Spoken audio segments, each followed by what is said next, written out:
주신 하나님의 말씀은 느헤미야 1장 1절에서 5절 말씀입니다. 하가랴의 아들 느헤미야의 말이라. 아닥사스다 왕 제20년 기슬월에 내가 수상궁에 있는데 내 형제들 가운데 하나인 하나니가 두어 사람과 함께 유다에서 내게 이르렀기로 내가 그 사로잡힘을 면하고 남아있는 유다와 예루살렘 사람들의 형편을 물은즉 그들이 내게 이르되 사로잡힘을 면하고 남아있는 자들이 그 지방 거기에서 큰 환난을 당하고 능욕을 받으며 예루살렘 성은 허물어지고 성문들은 불탔다 하는지라.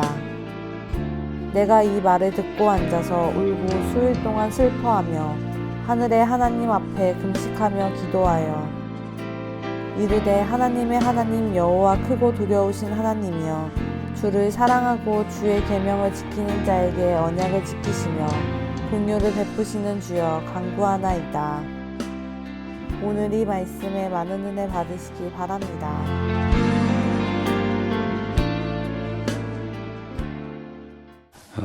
느헤미야서는 특별히 이스라엘의 이제 포로로 잡혀갔던 시기, 기원 전으로 따지면 576년부터 시작해서 포로기가 시작되는데, 포로들이 이제 돌아오는 시기가 있죠. 첫 번째 돌아오면 1차 귀환이라고 부르고, 두 번째 돌아오면 2차 귀환이라고 부르고, 에스라 느헤미야서에 보면 3차 귀환까지를 저희가 다룰 수 있습니다. 돌아올 때마다 이제 그 포로들이 돌아오는 그 그룹의 리더들, 영적인 리더들이 있는데, 느헤미야가 그 중에 한 사람이기 때문에 특별히 느헤미야를 통해서 우리가 그리스도인이 갖춰야 할 20세기 후반부터 21세기까지 리더십이라는 용어도 저희가 자주 쓰게 되고, 또 리더십이라는 분야가 영향력을 미치게 되는데, 리더십에 대해서 좀 함께 여러분과 나누려고 합니다. 느헤미야의 뜻은 무엇인가요? 느헤미야 이름의 뜻은 하나님이 위로하셨다라는 뜻입니다. 하나님이 이 땅 가운데 사람을 보내실 때 어떤 일을 제일 많이 하시는가?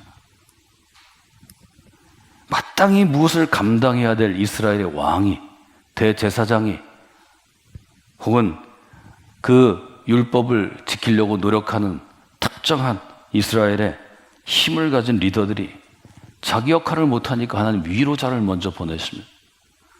예수님께서 우리에게 주신 보혜자 성령의 이름은 위로자였습니다. 돕는 분입니다. 영어로 카운슬러 혹은 헬퍼라고 부릅니다. 예수님은 내가 선한 목자라고 말씀하십니다. 목자는 양들을 위로하는 사람입니다. 느헤미야는 이름 자체가 하나님이 세운 사람들, 하나님의 나라, 하나님의 도성에서 황폐화되고 메말라지고 말라 죽는 사람들을 향하여 위로의 메시지로 이 땅에 주셨다, 이렇게 표현합니다. 여러분의 이름은 무엇입니까? 우리 교회 이름은 무엇입니까? 그 이름에 걸맞는 인생을 살아가십시오. 주님 물으실 때, 주님이 질문하실 때 좀 덜 부끄러운 인생을 살아가는 여러분들이 되시기를 원합니다. 어떻게 하면 우리가 덜 부끄러운 인생 살아갈 수 있습니까? 내가 무엇이 궁금한지를 오늘 물어보면 알 수 있습니다. 나는 무엇이 궁금한 사람입니까? 무엇이 궁금하다는 얘기는 뭐를 얘기하나요? 내가 지금 무엇에 관심이 있는가입니다. 여러분, 오늘 여러분에게는 무엇이 관심이 있습니까? 오늘 일어나서 처음 생각하는 건 무엇이었습니까? 처음 뭘 잡으셨습니까? 처음 뭘 준비하셨습니까? 그게 여러분입니다. 느헤미야 1장 2절은 어떻게 얘기하나요?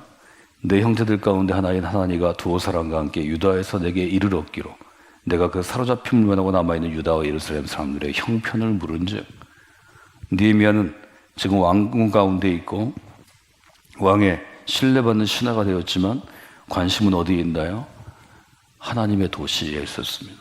예루살렘에 있었습니다. 예루살렘을 다녀온 사람에게 우리가 물을 수 있습니다. 야, 예루살렘에 갔는데 예루살렘에서 어떤 장인이 만든 백향목 내가 부탁한 거 갖고 왔냐?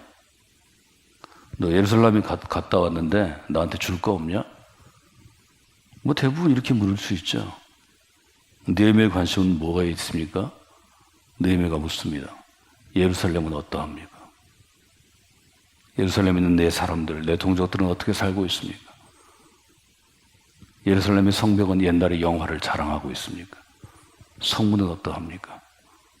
예루살렘의 성전은 어떠합니까? 저는 순수한 예배가 그립습니다.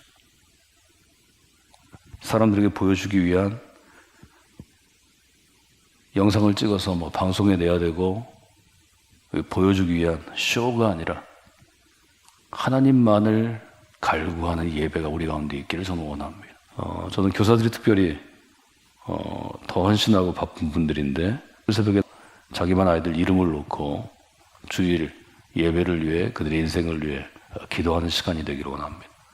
소그룹 리더들이 자기에게 맡겨진 가정들, 아이들까지를 다 놓고 이 영혼들을 놓고 누군가는 기도해야 합니다.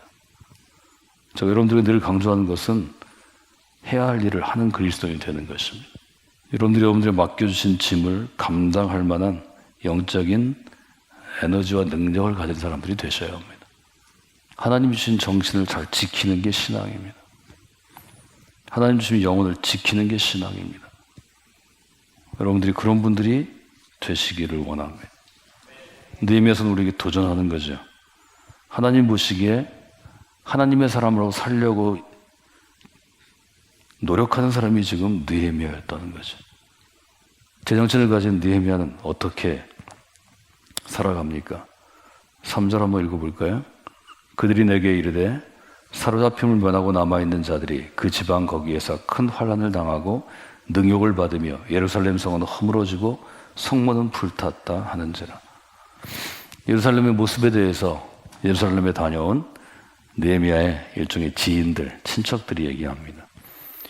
예루살렘 성이 환난을 당했습니다. 첫 번째 단어는 환난이죠. 그들은 능욕을 당했습니다. 환난은 어려움이고 능욕은 모욕을 당하는 것입니다. 사람이 어려워지면 모욕당하는 것입니다. 인간 취급을 못 받는 것입니다. 여러분이 여러분 역할을 하고 잘할 때는 사람들이 존중하지만 여러분 직업에서 미끄러지거나 쫓겨나거나 그만두거나 여러분 실패해 보십시오. 옆에 있는 친구도 여러분을 모욕합니다. 능욕을 당하는 것입니다. 또 하나 어떤 일이 있었나요? 예루살렘 성이 허물어졌습니다. 이전의 개혁성경은 회파되었다 이렇게 표현합니다. 완전히 파손되어서 흔적을 찾기가 어렵다는 거죠. 예루살렘 성이 무너져 있습니다. 성문들은 불타 있습니다. 옛날 개혁성경은 소화라는 한자어를 단어 썼습니다. 불에 타서 재가 된 것입니다. 여러분, 우리가 신앙생활 똑바로 하지 못하면 우리가 서 있는 이 도시가 환난을 당합니다. 교회 안에 있는 혹은 믿음으로 살아가는 사람들이 능욕, 모욕을 당합니다. 성이 무너집니다. 성문은 불타는 것입니다. 저는 늘 여러분에게 도전했습니다. 대전은 한국의 구조상, 말하자면 한국의 시스템상, 행정상 대한민국의 중심이 아닙니다. 그러나 우리가 성광교회에서 신앙생활하고 대전에서 살도록 하나님이 세워주신 이상 이 자리가 중심이 되어야 합니다. 대한민국의 중심이 아니라 하나님 나라의 중심이 되어야 합니다. 저는 그 생각 가지고 대전에서 삽니다. 여러분, 그렇게 살아야 합니다. 그렇게 살아야 이 땅의 모든 것이 하나님 나라의 중심이 되는 것입니다. 세상의 중심은 하나입니다. 저는 오랫동안 우리 교회를 섬긴 이들, 오랫동안 헌신한 이들이 좀 깨어났으면 좋겠습니다. 우리 고생은 매일 되어야 합니다. 오늘도 해야 하고 내일도 해야 합니다. 하나님께 부르심 받은 사람이, 리더십에 짐을 지고 있는 사람이 그동안 고생했으니까 오늘 쉬자. 그러면 그 공동체는 끝난 것입니다. 그 공동체의 내일, 미래는 없는 것입니다. 내일 미래는 리더십에 짐을 진 사람이 오늘도 짐을 질 때 가능한 것입니다. 여러분, 내려놨던 짐을 다시 지십시오. 여러분, 등짐을 지셔야 합니다. 우리 교회가 작은 교회 아닙니다. 우리가 감당하는 사역들이 작은 사역들이 아닙니다. 여러분이 짐을 지고 오늘도 여러분에게 맡겨진 그 구간을 완주하지 않으면 우리 교회의 어떤 부분은 허물어지는 것입니다. 예루살렘 성벽이 허물어졌듯이 우리 교회를 둘러싸고 있는 성벽이 허물어지는 것입니다. 안에 있는 사람도 보호를 받지 못하고 외부의 공격이 거세지는 것입니다. 성문이 불타는 것입니다. 성문이 불타면 문의 기능을 하지 못합니다. 교회가 무너지는 것입니다.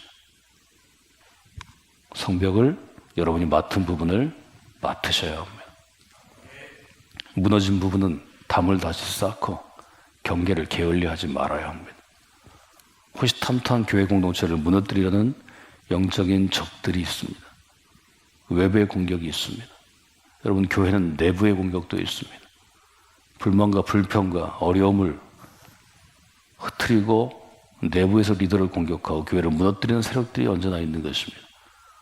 리더들이 깨어있지 않으면 그 공격에 대비할 수 없고 싸울 수 없습니다. 여러분, 더 성숙한 그리스도인이 될 수 있을 것입니다. 더 쓰임받는 사람이 될 수 있을 것입니다. 어떻게 되나요? 느헤미야는 1장 4절에서 정말 중요한 그 반응을 보입니다. 4절 같이 읽어볼까요? 내가 이 말을 듣고 앉아서 울고 수일 동안 슬퍼하며 하늘의 하나님 앞에 금식하여 기도하며.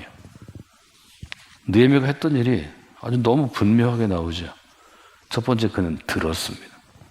하나님이 말씀하실 때 듣는 분들이 되셔야 합니다. 안 들리면 귀를 열어달라고 기도하십시오. 귀를 열으면 들리게 될 것입니다. 귀 닫히면 들리지 않는 것입니다. 귀 있는 사람이 들어야지 귀 없는 사람은 못 듣는 것입니다. 여러분의 영적인 귀가 열리기를 원합니다. 들으면 우는 것입니다. 운다는 것은 마음이 함께 공명하는 것입니다. 하나님의 마음을 볼 때, 품을 때 울게 되는 것입니다. 하나님이 무너진 예루살렘의 성벽을 볼 때 얼마나 눈물이 나실까요? 성문이 무너진 걸 볼 때 얼마나 눈물이 나실까요? 그 땅 가운데 배고프고 유리하고 헤매는 어린아이들과 홀로 된 이들과 불쌍한 이들을 볼 때 하나님이 얼마나 마음이 아프실까요? 리더의 짐을 진 자가 울지 아니하면 그 공동체는 끝난 것입니다. 여러분이 기도할 때 눈물이 말라 있으면 여러분 문제가 있는 것입니다. 하나님 나라를 품고 기도하는 그리스도인은 울 수밖에 없습니다. 여러분, 이 자리가 울음의 기도의 눈물이 쌓이는 자리가 되기를 원합니다. 느헤미야는 수요일 동안 슬퍼했다고 얘기합니다. 슬픔이 있는 것입니다. 하나님의 성이 하나님의 성 되지 못하고 하나님의 나라가 하나님 나라 되지 못하고 하나님의 사람이 하나님 사람 되지 못하는 슬픔이 있는 것입니다. 여러분, 슬픔을 간직한 그리스도인이 되셔야 합니다. 슬픔의 눈물이 있어야 기쁨의 웃음이 싹 틀 수 있는 것입니다. 무명의 그리스도인이 진짜 그리스도인이 될 때 그 시대의 교회가 힘있고 그 시대에 하나님의 능력이 일어나는 것입니다. 오직 하나님께만 영광을 돌리라고 종교개혁자들은 도전했습니다. 루터도 켈빈도 쯔빙글리도 후스도 웨슬리도 그 말하다 죽어갔습니다. 인간이 영광을 받으면, 인간이 영광의 끝물을 취하면 끝난 세상입니다. 하나님께 영광을 돌리셔야 합니다. 느헤미야는 어떻게 하나요? 하나님 앞에 앉아서 금식하며 기도했다고 이야기합니다. 여러분, 우리 교회를 위해서 금식하며 기도하는 분들이 세워지기를 원합니다. 여러분, 일부러 하지 마시고 하나님이 마음을 주실 때 금식하시고, 굶식이 아닙니다. 금식하고 그때는 반드시 기도하셔야 합니다. 이 금식은 기도에 집중하기 위한 것입니다. 내 육체의 가장 강한 욕심을 끊어 하나님에게 나의 결기를 보이는 것입니다. 하나님에게 나에게 결단을 드리는 것입니다. 저는 우리 교회 이런 사람들이 끊이지 않기를 원합니다. 여러분이 그 점을 마음에 두셔야 합니다. 5절부터는 느헤미야의 기도입니다. 저는 오늘 여러분에게 기도하도록 요청하는 것입니다.